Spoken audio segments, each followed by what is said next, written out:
Well, good evening traders. Thanks for joining me on this Monday night or Monday evening market update and also individual trade analysis recap. What I'd like to do for you anyway is just go through our top 12 individual trade list, which we go through over the weekend here in our Pivot Point Pro analysis class. What we like to do is set these trades up when the markets close, preferably and most often over the weekend, leading into the trading week so you can gauge what the market is expected to do and how to trade the individual top 12 shares on our individual trade stock list. Before I get into the actual analysis though, this may be a little bit overwhelming for a lot of people watching this video for the first time who don't actually know how to trade or don't have a proper trading plan at their disposal upon which they get into or guides their entries, their targets, and of course stops on individual trades. So if you're watching this video and you're watching the analysis and you have any questions whatsoever, leave a comment down below the video and I'll respond to you more or less immediately, and I'll try my best to obviously help you out and get you on the right path to being able to comprehend this sort of stuff. It is quite simple once you put the effort in and the time in. But yeah, I'd encourage you anyway to sort of ask questions, get some form of social media interaction around these videos. Of course, it's something which I love doing, and I'm glad to help you out if someone shows interest in learning how to trade the stock market. So what I'll do for you, I've really recapped the three US markets over here: the Dow Jones Industrial Average, the S&P 500, and also the Nasdaq in the previous video. So if you want sort of an update on what the market's doing, check the previous video out. It is of course dated today's date, which is local time in the US, which would be Monday evening after market close. It is local time in Australia at the moment, so it is a Tuesday morning, approximately 9:30 down here, local standard time. So what I'll do for you anyway is run quickly through many of our top 12 trade setups. Now with Apple anyway, really what we have at the moment is some form of a downtrend, setting up. We've got a series of lower highs and we also have a series of higher lows, which is quite interesting. Now what we can do is draw a little trend line on here, and what we can sort of say to ourselves is that we may have some form of symmetrical triangle setting up. What is really happening with Apple is the volatility, right? The volatility around trading it, the price movement itself is really suppressed. So it's quite low at the moment. Now, if I switch to what we call the Bollinger Bands, we have what we call a typical Bollinger Band trend trade or a squeeze trade setting up. So similar to that of November 2013, when these two bands constrict price very tightly, it's what we call a Bollinger Band squeeze. Now this tells us that the volatility in the movement is very, very suppressed, and it's only a matter of time until it breaks out either higher or lower. So during a period of a squeeze, we like to remain neutral as traders. So as you can see, my triggers are in green. We've got a 507.63 entry with the target down here about 491.40. I also have a bullish trigger here at 553 with a target up here at old resistance levels around 567.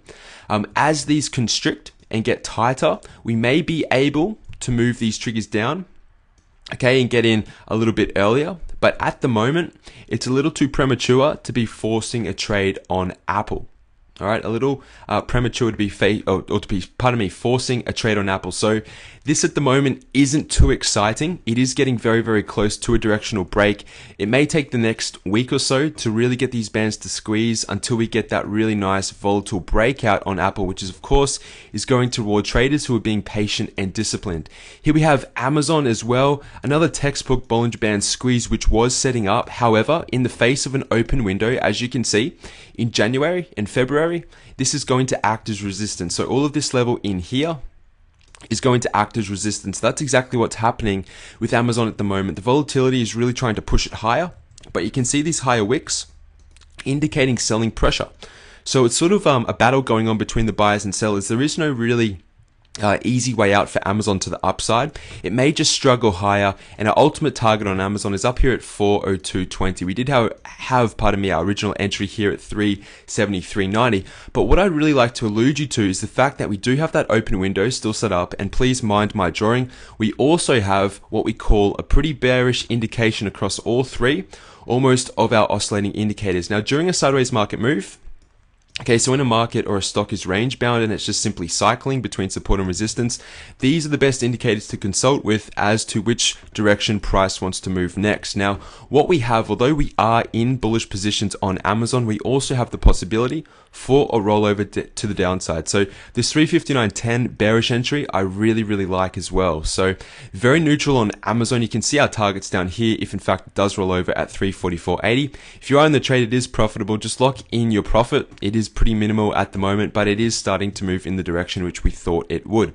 AXP, again, set up very neutrally. 88.52 on the bearish side. We've spoken about divergence very or a lot, I should say, in Pivot Point Pro, and really in the face of divergence, right? So in the face of higher highs in price and lower highs across the MACD, all right, you sort of don't want to be trading bullishly or in the direction of the current trend. It's telling us that the momentum is really starting to slow down and potentially reverse. That's why we have this 88.52 trigger set up here. And again, I've spoken about just how low AXP could go if in fact the divergence plays out. Ultimate targets on AXP to the downside around $72 and also $70. Now this goes back to support in October 2013. Very good long-term sort of trade targets on AXP. Of course, you can exit at our other targets along the way if in fact this 88.52 trade entry does trigger.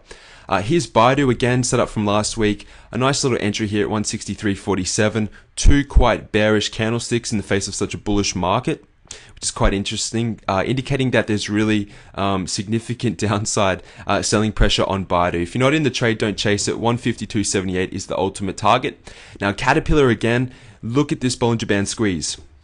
See how we've just been trading sideways, doing absolutely nothing. You can see those Bollingers really constricting price, and you can just see the trade entries which we have set up. 98.89 on the bullish side, 94.77 on the bearish side, just sitting absolutely neutral.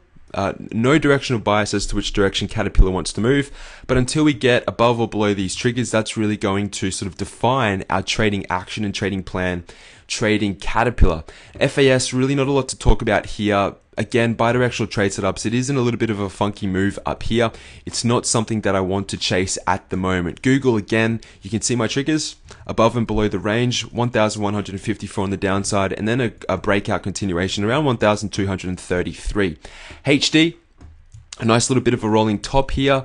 We do have an open window which is going to act as support, but until we break below 78.63, this looks quite bearish. Again, declining volume on today's candlestick. This could be a little bit of a bear flag about to break down. So again, we've got the trigger set up really nicely to really catch that movement. If we consult with our indicators again, you can see all of the oscillators are really turning down and they're showing quite negative strength for HD. And if we take that into account with the larger picture, you can see that we've been in this very long consolidation or sideways consolidation in a range-bound market really since May 2013. So generally when we get these crosses, as you can see here, and here, HD likes to oscillate down.